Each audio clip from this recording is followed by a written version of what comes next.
नमस्कार मित्रांनो, स्वागत आहे तुमचं आपल्या नवीन एका ब्लॉगमध्ये. आणि आपण चाललो आहे आता फायनली लोडिंगसाठी. आपल्या लोडिंग भेटलं गुजरातचं. सगळ्यात महत्त्वाची गोष्ट म्हणजे आपल्या चॅनलला कोणी अजून सबस्क्राईब केलं नसेल तर सबस्क्राईब करा, लाईक करा, शेअर करा आणि कमेंट करून सांगा की आपले ब्लॉग कसा झाला आहे काय. आणि आपल्या ब्लॉगला सुरुवात करूया. आत्ताच अर्ध्या तासापूर्वी मला एक फोन आला होता म्हणजे ऑफिसवाल्याचा की माल आहे गुजरातचा 3 डिलिव्हर आहे जा भरायला म्हणून. आता आलो आहे भरायला. बघू आता तिथे गेल्यावर काय माल आहे कसं काय. म्हणजे आलो आहे आता थोड्या एक 10-12 किलोमीटर आलो आहे पुढं भरायला जातो आहे आता. त्या ट्रॅफिकने एवढा वैताग आणलाय ना की काय बोलायचंच काम नाही. ट्रॅफिक म्हणजे असं एक फायनल परीक्षा दिल्यासारखं विषय असतो या ट्रॅफिकचा. लवकर गाड्या पण चालत नाही त्या नाही केरळात एवढीच व्यवस्थित गाडी पण चालवत नाही. चालवतात म्हणजे कसं इंडिकेटर देणे नाही, डायरेक्ट घुसणे असा विषय चालतो यांचा, बाकी काय नाही. तर आता तिथं पोचल्यावर बघूया आपण काय माल आहे कसं काय. आपण ऑफिसवाला म्हणला आहे फर्निचर वगैरे काहीतरी आहे. आता तिथे गेल्यावर कळलं काय माल आहे काय नाही. बघूया चला तिथं पोचल्यावर.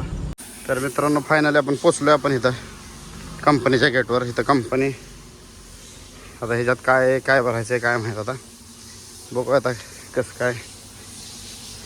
फर्निचर आहे आता म्हणतात कारण की इथं बी फर्निचरचंच नाव आहे वूड डेकोर म्हणून. बघू आता इकडं विनेरचं पडल्यात तुकडं. आधी तर विनेरच म्हणले पण नंतर ना इथे विचारलं तर म्हणले प्लायवूडच तयार म्हणजे फर्निचर तयार होतं. इथं आपली गाडी लागली आहे. बघा थंड वगैरे पाणी तर काय होतं आहे कसं काय. लयच गरम होतं इकडं. एवढं गरम होतं आहे काय बोलायचंच काम नाही. माझी अवस्था बघून तुम्हाला समजलं असेल कशी परिस्थिती काय.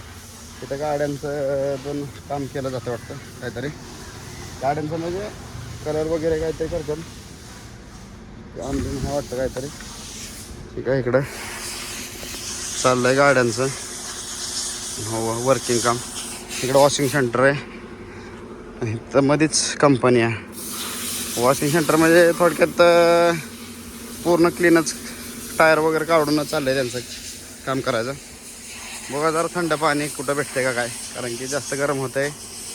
ते लयच जास्त म्हणण्यापेक्षा जास्तच गरम होतं आहे काय फलालाच नाही विषय.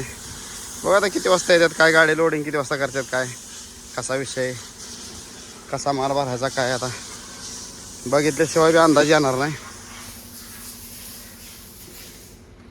गरम गरम तो हॉटेल वगैरे बी नाही काय पाणी वगैरे घ्यायला काय त्याच्यामुळं दूरपर्यंत सगळं सुनसान असल्यासारखं आहे.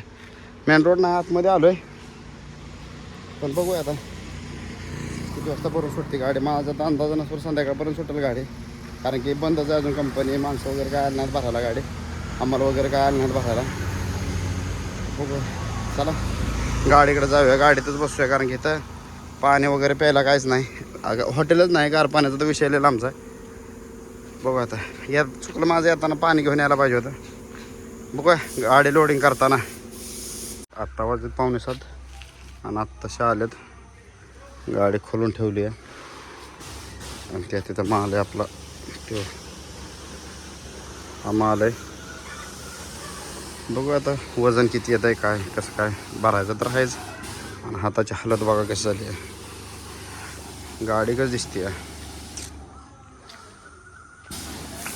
लय हुशार आलं आता. 2-3 तास येऊन झालं मला. 2-3 तास का म्हणतो 3-4 तास येऊन थांबलो होतो मी. या गाडीत आल्यात. त्यांची कालची ऑर्डर होती पण काल काय गाडी भेटली नाही वाटतं त्यांना. काय करतं काय माहिती. त्याच्यामुळं आज आपली गाडी बोलवली त्यांना. बघू आता किती रोड काय आता मागं पुढं करायची गाडी 2-3 वेळा 2-3-4 बनलं 4. इथं वॉशिंग सेंटर मग गाड्या संध्याकाळचा टाईम गाड्या तरी पण येतातच. आणि इकडं काम चालू आहे. बघा किती वाजता भरून होते काय भरायचं घेतलेच आता झाल्यावर मग गाडी वगैरे बांधून निघूया. चला तर मग बघूया गाडी लोड झाल्यावरती. झालं आहे लोडिंग चालू. बघूया आता किस्त झालं आहे काय.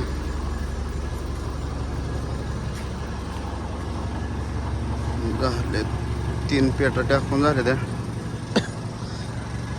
त्यांना ओढून टाकतात वरती उचलून. असल्या बारक्या पेट्याच्या माणसानेच काम चाललंय.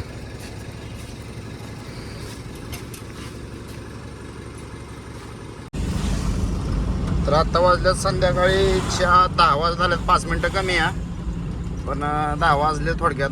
9:55 झालं आणि निघालो आता गाडी भरून. बांधून वगैरे झाली आहे. थोडासाच माल आला आहे फाळक्या लेवलच. आणि आता चाललो आता ऑफिसला, कारण की ॲडव्हान्स नाही आला अजून. बघूया, शक्यतो सकाळी आला तरच निघणार आहे. कारण की कसं आहे, परत पुढं गेलं निघून की ॲडव्हान्स टाकत नाहीत, काय नाही. त्यासाठी मी शक्यतो तर ॲडव्हान्स घेऊनच निघणार आहे. मग आता अवतार कसा झाला आहे, काय गरमच एवढं होतं आहे की काय करणार आहे. बांधली कस तरी गाडी देतात, ती म्हणत होती वरनं बांध गाडी, म्हणजे पूर्ण कर म्हणत होती. वरून काय त्यांना म्हणते ते, आता ती माझ्या ध्यानात पण येणार आल्या. त्या दिवस झालं गाडी बांधली नाही, ती पत्त्या टाकून गाडी बांध म्हणत होती. पण मी म्हटलं बघा आता ऑफिसला गेलो, एकटा माणूस आहे, ऑफिसला गेलो मारतो मला. ऑफिसला 2-3 जण आहे ती. पण बघू शक्यतो जर नाही लागला पावसाची तर काय गॅरंटी केरळात काय देऊ शकत नाही आपण. पण बघूया आता कसं काय होतं, गेल्यावर बांधायचा नाही बांधायचा बघू. आता ऑफिसवाला म्हणला तर बांधावं लागेल, नाहीतर मग असंच गुजरातपर्यंत. काय थोडा माल आहे, 2-2 मिनटाच्या ह्याच्यावर जाऊ शकते गाडी, काय विषय नाही. त्याच्यामुळे बघूया आता कसं काय होतंय. 2-4 बॉक्स आहेत आणि आलो आता 4 पास करून. बघू आता अजून जेवण करायचं आहे. जेवण बघा आज काय व्हेजमध्ये मिळतंय काय नाही. आज गुरुवार आहे, बघूया आता. तर भावानं आत्ता वाजले 11:30 आणि आपण आलो आता ऑफिसच्या जवळ. आणि गाडी इथं ऑफिसमध्ये काय पार्किंगला काय लावली नाही, तर बाहेर लावली. मला परत पार्किंग चालू होईल, त्यापेक्षा मला आपलं बाहेरच लावावं. सकाळ घालूया पार्किंगला. ॲडव्हान्स असतो किंवा मला एखादा पार्ट लोड भेटू तर लावायचं तिथं. कारण की पार्ट लोड एखादा भेटोस तर जर समजा 3-4 तास झालं तर 50 रुपयापर्यंत गाडी बाहेर निघते. नाहीतर मग पूर्ण शक्यतो तर काय 100-220 रुपये पार्किंग आहे त्याच्यामुळं. आणि सगळंच पैशाशिवाय काय चालतच नाही इकडं, त्यामुळं बाहेर गाडी लावली आहे. बघूया पार्ट लोड भेटला तर ठीक, नाही तर मग ॲडव्हान्स आल्यावर तर आपण काय निघणारच आहे. बघूया आता पुढची कसं काय उद्याचं कसं काय होतं आहे काय. आणि हा ब्लॉग इथं एंड करतोय. आणि आपल्या चॅनलला अजून कोणी सबस्क्राईब नसेल केलं तर सबस्क्राईब करा. असेच नवनवीन व्हिडिओ बघायला मिळतील आणि नवीन ठिकाणची माहिती पण मिळेल. तर चला तर मग आता ब्लॉग इथं एंड करूया आपण.